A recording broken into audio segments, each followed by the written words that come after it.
Trying to buy and sell a home at the same time can feel like playing with fire. One wrong move and you could end up stressed, homeless, or losing money. And without a clear plan, people get stuck in limbo. They're carrying two mortgages or scrambling to find a home before they're closing. But I don't want you to worry at this point. There's a way to do this without all of the chaos. So in this video, I'm going to break down 3 proven strategies to help you buy and sell at the same time, step by step. So whether you need to sell first, buy first, or take a different approach, you'll walk away with a plan that works for your situation without the headaches. Now, some things I want you to consider before we start working through these plans is first, how far are you moving? So keep in mind that if you're moving within town, it's going to be a lot easier for you to make this possible.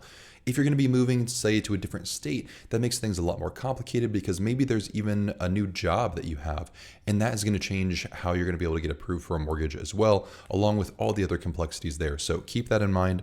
Also, the difference between wanting versus needing to sell your current house, because there's way more flexibility if you can buy a home without needing to sell your current home. So I'll explain all the different options here, but just keep in mind that for a lot of people, they can't qualify with 2 mortgage payments, so they can't qualify for a new home without selling their first home. However, if you're able to, that makes the process a lot easier because having to carry 2 mortgages can be really stressful for most people. And then also, how will you pay for the new down payment? So for instance, are you going to get money before selling, like something with a home equity line of credit or maybe a bridge loan to help you with that down payment? Are you using money after you're selling in equity? So for instance, you made money on the sale of your home and now you're going to use that to put into the down payment for your new home, or is it just going to come from something like savings? These are things you want to really have ironed down before we begin working through the rest of these plans. Okay, first let's talk about the sell and buy at the same time strategy. This is what a lot of people like to do because on paper it seems easy. You know, most people just want to say, I want to sell my house and then buy the new one at the same time. The difficulty here is buying and selling a home doesn't just happen on one day. It's kind of a process that normally unfolds over about a month, right? You might put in an offer to purchase a home, a seller accepts it, and you're probably not going to close on that home until about 30 days from now. And so that process can be a little bit difficult to line up because you also have to search for a home, you have to find a buyer for your home, and then you're trying to line those all up together. And that can be really tricky, okay? It's definitely possible, but tricky. So in this strategy, what's going to happen first is you're going to begin searching for homes, okay? Really starting to iron down what you want. And shouldn't just be a casual search. This should be a very serious, I have my wants and my needs. I know my exact budget. You should know exactly what you're looking for in this home search. Now, while you're searching, what you'll want to do is go ahead and list your home on the market with a contingency. And so this contingency is basically just saying, we're going to offer our home for sale for X amount of money. However, we're not going to close on the sale unless we can purchase another home. Now, talk with your real estate agent about having a sale contingency like this because it can make things difficult in some markets, but it is a tool that you have. You can write in the contract saying, we'll sell you this house, but only if we're able to find a house that we're ready to move into. Not every buyer is going to want to enter into a contract like that, so do expect some pushback. Or potentially you might have to lower the price, for instance, to make your sale more attractive because you have this looming contingency for a buyer that they may not want to enter in. Then what's going to happen is a buyer, hopefully, is going to make an offer on your home and it's going to be under contract. Okay, so at that stage, they made an offer. They're going to try to work through getting their financing together, the appraisal, the home inspection, all of that, all while you still have that contingency saying that the home is not going to go completely through with the sale until you're able to purchase a new home. Then what's going to happen is you're going to find your home, make a contingent offer and get it under contract. And so this is basically just saying, again, you're going to purchase this person's home as long as your home is able to be sold. Now, again, this is where that contingency comes in. The contingencies are really nice. They're very helpful for people who they benefit, but contingencies often, they're very one-sided. They help one party, but not another. And so in real estate, in a lot of competitive markets, contingencies can really make offers tricky to get through. Not every seller is going to want you to put in a contingent offer because think, if you're a seller, you see a buyer come in, if the buyer says, well, we'll buy the house as long as we can sell ours. Well, if you also have another buyer who's like, well, we'll buy it for the same price, but we don't have any contingencies, the seller is going to go with that person. So keep that in mind that in a lot of markets, it can be really difficult to have those contingent offers. However, this is a possibility and this does work. Then what's going to happen is you're going to close on the sale of your home, right? So the first contingency was met with that buyer. So you already found a house that you like, so you're going to go ahead and sell your home there. Then after that, you're going to have a period of time where you need to be able to purchase, you need to close on the purchase of this new home, but you already sold your current one, so you don't technically own the home, but you're still there. And so this period of time here can be different. So the period between 5 and 6, the close on the sale, and then number 6, this could be anywhere from something like the same day. It could be 1 day, it could be 1 month or more, right? This could really just change depending on your situation. I see some people where they they try to do the closing on the sale in the morning and the closing on their purchase in the afternoon. I would suggest don't try to do same day. That's really stressful to get everything lined up that way. Some people tend to do about a day, maybe a couple days. If for whatever reason that needs to be extended, where let's say there's some issues with the purchase that you're making, and that closing needs to be extended a little bit, but the sale of your home has already happened, you can do what's called a rent back. And basically what happens is, the buyer of your home, they now own it, but you're living in it. And so you have to rent back a portion of that home just for a short period of time. So you might enter into an agreement saying, we'll rent the home from you for, let's say, a month, and you'll help pay that month for them. That way you don't have to move out immediately somewhere else and are displaced until you're able to purchase that new home. Then what you'll do is you'll close on the purchase of your new home. Now, when it comes down to where you're going to get the money to purchase this new home, it can come from, like we mentioned in that first slide, equity from the sale that you had of that previous home, or maybe a portion of the sale plus some savings as well. But it's something that you want to keep in mind. Talk with your loan officer about how much money you need to purchase this new home, and then talk with your real estate agent about how much you're going to net from the sale of your home, and then see, okay, does the net cover the amount of down payment that I need, or do I need to make up for that with maybe some savings? Or maybe you just have a surplus of money from the sale that it perfectly covers the down payment and you still have extra money left over. Also, some people line this up on the same day, but it's complex and there's a lot of room for failure. I would not suggest doing this. And then this really is the riskiest option if things fall through. The contingencies absolutely add in a nice layer of protection for you. But I see people do this without contingencies sometimes, and things will happen, things will go wrong, and it can put you in a really tricky spot when you're looking at, let's say, selling your home. A buyer comes in, you go ahead and make a purchase offer that gets accepted by somebody else, and then all of a sudden, let's say the appraisal falls through on your current home, it appraises short. Then the buyer walks. Okay, well now you're under contract for a home, and then you need to find another buyer for your current sale. It can be tricky. So talk with your real estate agent. They can help you navigate some of the nuances of this and suggest what's going to be best for your market. So some quick pros and cons of this plan.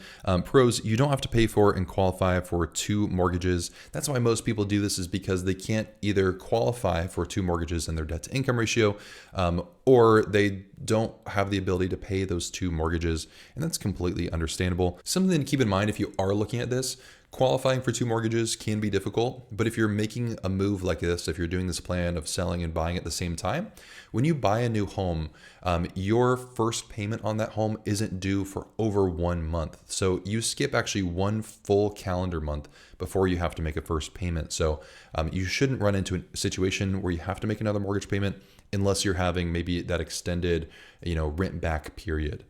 Also, it gives you an option to just have one move. You go from one house to a new house, making things a lot easier and streamlined that way. The cons are contingent offers are less competitive. They can be really tricky to get, especially if you're doing contingencies on both the sale of your home and the purchase of another home.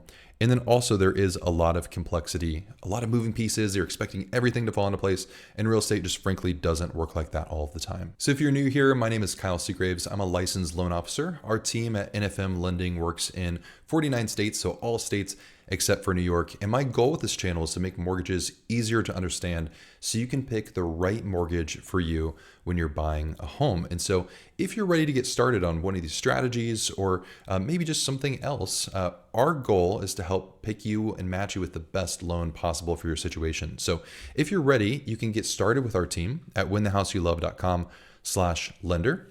And then the next stage would be to find a realtor in your area who can help you out. So we've partnered with the Home and Money Network, which is a network across all of the US, and they have helpful agents in pretty much every spot, every local area in the United States. And so if you're ready to find a helpful real estate agent, you can go to winthehouseyoulove.com/agent to get started. Now, the next strategy is you're going to buy and then you're going to sell. So you're going to do it sequentially instead of at the same time. And so this is for people who are able to qualify with 2 mortgage payments at the same time, because keep in mind that if you're going to buy first, close on a new home, and then sell your home, your mortgage lender is going to require that you can take on both mortgage payments in your debt to income ratio, even though you intend to sell your current home. So it's something to keep in mind. It's not something that everybody can do, but this is a really great strategy for those people who can do that. So the first thing you're going to do here is you're going to search for homes. Now, what's nice about the buy then sell strategy is you have a lot more flexibility here in the searching process, because you really kind of have all the time in the world, because you're basically saying, I'm not going to sell my home until I find the perfect home for me.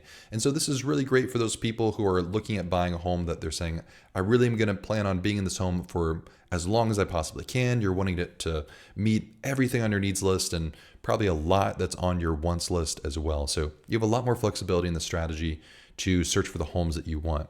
Then what you're going to do is you're going to make a non-contingent offer. When you finally find that home that you love, you're going to make an offer that's non-contingent, because you don't need to sell the home that you're currently in to buy the one that you want. And so that makes your offer as competitive as probably all the other offers that the seller might be seeing.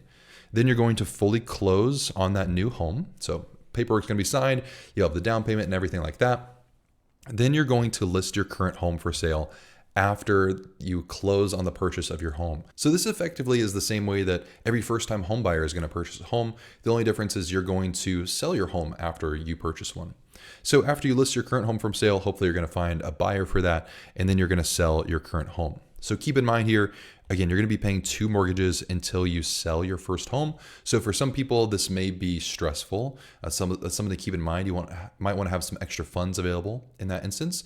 And for other people, this might not be as difficult, but a lot of people are going to try to sell their current home as quickly as possible. So keep that in mind, especially maybe if your current home that you're selling is maybe unique in some way, or the market is slower. Just keep in mind that you're going to have those 2 mortgages. So you might want to be cautious about, okay, you might have to have a little bit more of an aggressive pricing strategy, where you might not make as much money as you want to on the sale of your home if you're trying to make sure that you're not paying 2 mortgages for months and months and months.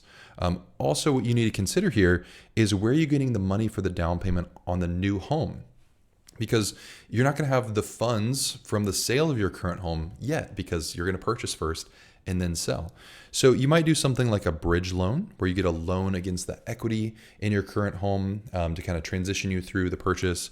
You might do a home equity line of credit that uses the equity in your current home, and then you have a full line of credit against that equity, or even just something like savings, knowing that eventually you're going to sell your current home and have most likely some sort of net profit from that sale. All right, so some pros and cons on this strategy here is there's less pressure on those buying decisions, which is really great. Again, you don't have to, you're not having all this pressure to find this perfect home in a short amount of time, because on those other strategies, when you try to line them up, selling and buying at the same time, you're going to run into situations where you're going to have to make compromises. And with the buy then sell strategy, you don't have to make those compromises. And then you also have more freedom with offers because you're not making contingent offers. The cons, though, are that you have 2 mortgages until you can sell. And then also you're going to have to be able to qualify for 2 mortgages to make the strategy work.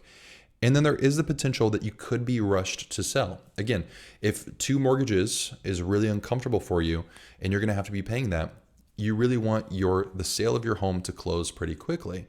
And so some people might be put in a situation where they might have to sell their home for a little bit less because they don't want to have to wait as long for their home to sell. The next strategy is to sell, then rent, then buy. I think this strategy is the absolute best if you're moving to a new area. So many times I see people who are like, hey, I currently live in Ohio and I want to move to Oregon and we're going to buy a house out there. And I'll say, okay, cool.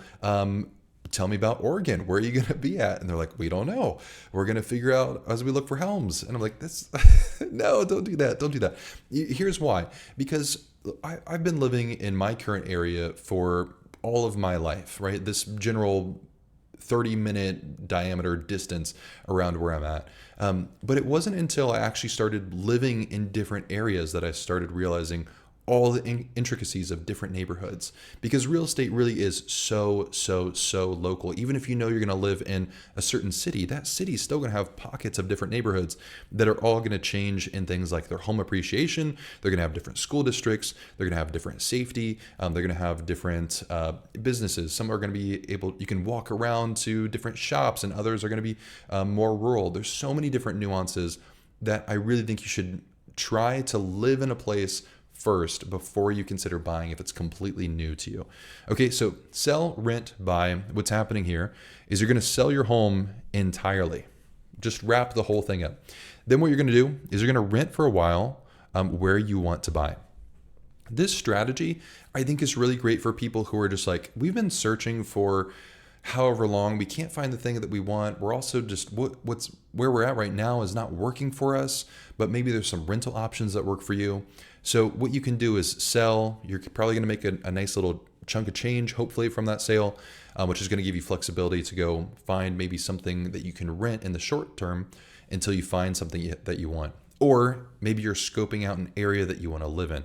Again, especially I think if you're moving to a place where that's completely new, I really don't think you should buy immediately. I think it's best to rent maybe for 6 months, even 12 months, and then look at purchasing. And then what you're going to do is you could to buy your home without hassle.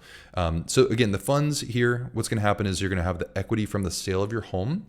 So most likely you'll get some profit from the sale of your home, and then extra savings. Again, keep in mind that if the proceeds from the sale of your home don't cover the down payment and closing costs of the potential purchase, you're going to need something to bridge the gap between those two. All right, some pros here is actually understanding the market that you're buying in. Again, I don't want you to move into a new market and just immediately purchase. I don't think that's the smartest.